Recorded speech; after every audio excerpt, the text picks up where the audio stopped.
Iran ने 1 अक्टूबर को Israel पर 200 मिसाइलों से हमले करके सभी को चौंका दिया था।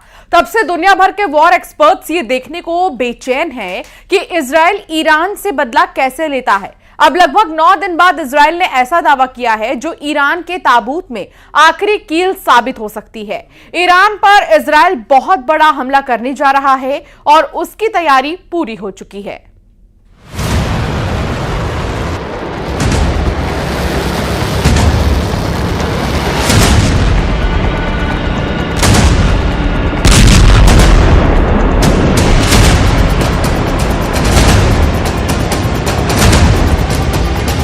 हमले को तैयार इजराइल, देखते रह जाओगे खामनेई।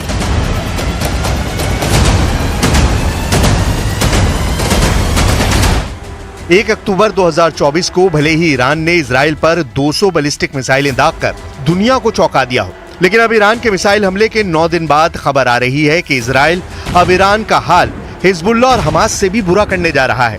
इजराइल में पिछले 9 दिनों से एक ऐसे हमले की खौफनाक और भयानक तैयारी चल रही है जिसके बारे में शायद ईरान को पक्के तौर पर पता नहीं है।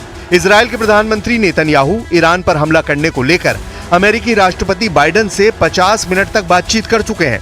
इधर इजराइल के रक्षा मंत्री योआव गैलेंट ने ईरान पर हमले का ऐसा इशारा किया है जिसने पूरे मिडिल ईस्ट में हड़कंप मचा कर रख दिया है। दावा किया जा रहा है कि इजराइल के इस हमले की भनक मिलने के बाद से ईरान के सुप्रीम लीडर अली खामनेई की रातों की नींद उड़ गई है। जरा देखिए इजराइल के रक्षा मंत्री योआव गैलेंट ने क्या कहा है।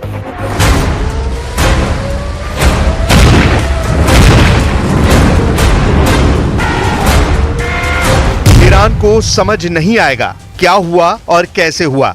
योआव गैलेंट ने कहा कि ईरान पर इजराइल का हमला घातक और सटीक होगा और इस हमले की ईरान को भनक तक नहीं होगी। ईरान को समझ नहीं आएगा कि क्या हुआ और कैसे हुआ। योआव गैलेंट का यह बयान इजराइल पर ईरान के मिसाइल हमलों के जवाब में आया है। सूत्रों की माने तो इजराइल ईरान के प्रमुख तेल ठिकानों को निशाना बनाने की योजना बना रहा है। माना जा रहा है कि हमले ईरान की अर्थव्यवस्था को गहरा नुकसान पहुंचाने के लिए होंगे क्योंकि ईरान की बड़ी आर्थिक ताकत उसके तेल क्षेत्र है। इसके अलावा इजराइल ईरान के परमाणु ठिकानों पर भी बहुत बड़ा हमला कर सकता है। 50 मिनट में हुई सीक्रेट डील, उड़ा दो ईरान के एटमी ठिकाने। लगभग 100 घंटे से दुनिया भर की मीडिया में ये दावे किए जा रहे हैं कि ईरान ने जमीन के नीचे एक बहुत बड़ा परमाणु परीक्षण किया है। दावा किया जा रहा है कि इजराइल ने पिछले 120 घंटे में ईरान में आए भूकंप और परमाणु बम का परीक्षण के दावों का सीक्रेट पता कर लिया है। इसीलिए बाइडेन और नेतन्याहू ने 50 मिनट तक फोन पर बातचीत के दौरान लगभग फाइनल कर दिया है कि अब ईरान को 200 मिसाइल हमलों का जवाब जबरदस्त तरीके से दिया जाएगा। התקפות שהאיראנים תקפו אותנו לפני זמן קצר. ההתקפות האלה היו אגרסיביות, אבל ההתקפות האלה נכשלו כי הן לא היו התקפות מדויקות. חיל האוויר לא נפגע, כל המסלולים פועלים. भले ये कयास लगाए जा रहे थे कि अमेरिका इजराइल पर दबाव बना चुका है कि वो ईरान के परमाणु ठिकानों को तबाह नहीं करेगा, लेकिन जब से अमेरिका को खुफिया जानकारी मिली है कि ईरान ने भूकंप की आड़ में एटमी परीक्षण ही किया है, तब से अमेरिका अब इजराइल को उसके एटमी ठिकानों पर हमला करने की हरी झंडी दे चुका है। ऐसा सूत्रों के जरिए दावे किए जा रहे हैं। अब ये भी जान लीजिए कि ईरान ने 5 अक्टूबर को क्या किया था।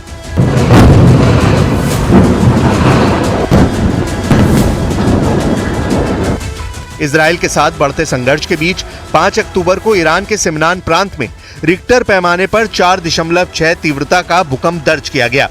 भूकंप का केंद्र कथित तौर पर सतह से लगभग 10 किलोमीटर नीचे और एक ईरानी न्यूक्लियर एनर्जी प्लांट के करीब था। ईरान के सिमनान प्रांत के कावीर रेगिस्तान में ईरान ने परमाणु परीक्षण किया है, ऐसे अब दावे किए जा रहे हैं। भूकंप के समय और परमाणु सुविधा के करीब होने के कारण इस बात की अटकलें लगाई जा रही हैं कि ईरान ने परमाणु बम का परीक्षण किया है।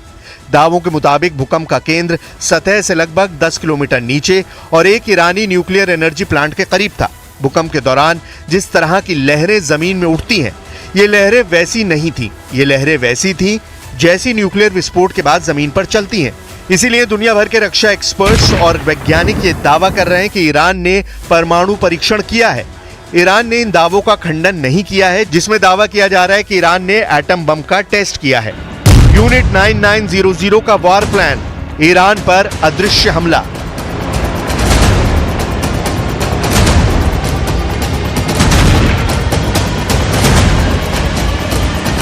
ईरान पर इजराइल एक बड़ा हमला करने जा रहा है, जिसमें हवा और समुद्र के रास्ते सबसे बड़े भीषण हमले होंगे।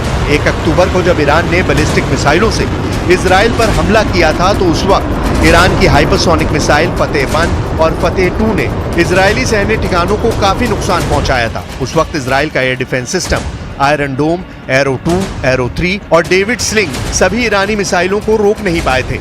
लेकिन इजराइल के रक्षा मंत्री का साफ कहना है कि ईरान का मिसाइल हमला नाकाम रहा है और अब हम उन पर हमला करने जा रहे हैं। जरा देखिए इजराइल डिफेंस फोर्स की जासूसी यूनिट 9900 को लेकर रक्षा मंत्री योव गैलेंट क्या कह रहे हैं।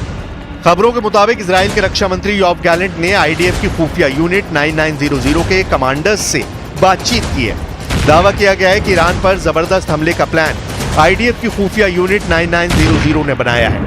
आईडीएफ की खुफिया यूनिट 9900 ने ईरान में तेल कुएं, एटमी ठिकाने, राष्ट्रपति भवन, खामनेई के घर पर हमले का प्लान बनाया है। इसके अलावा आईडीएफ की खुफिया यूनिट 9900 ने ईरान के टॉप कमांडर पर हमले का प्लान बनाया है, जिसने 200 बैलिस्टिक मिसाइलों से इजराइल पर हमले का नेतृत्व किया था। खबरें ये भी हैं कि आईडीएफ की खुफिया यूनिट 9900 का वॉर प्लान इतना जबरदस्त है कि इजराइल के रक्षा मंत्री ने इशारों में कह दिया है कि इजराइल अब ईरान पर ऐसा हमला करने जा रहा है कि ईरान को पता ही नहीं चलेगा कि क्या हुआ, कब हुआ और कैसे हुआ। अब सवाल उठता है कि क्या इजराइल से 2000 किलोमीटर दूरी पर मौजूद ईरान पर हमला करना इतना आसान होगा, क्योंकि ईरान की मिसाइल पावर जबरदस्त है। ईरान के सुप्रीम लीडर अली खामनेई भी 4 अक्टूबर को दावा कर चुके हैं कि ईरान का मिसाइल हमला शानदार रहा है। लगभग 5 साल बाद हजारों ईरानियों के बीच में खामनेई ने ऐलान किया कि ये तो अभी इजराइल ने ईरान का मिसाइल ट्रेलर देखा है, अगर जरूरत पड़ी तो ईरान इजराइल के वजूद को मिटाने के लिए बहुत बड़ा मिसाइल हमला कर सकता है।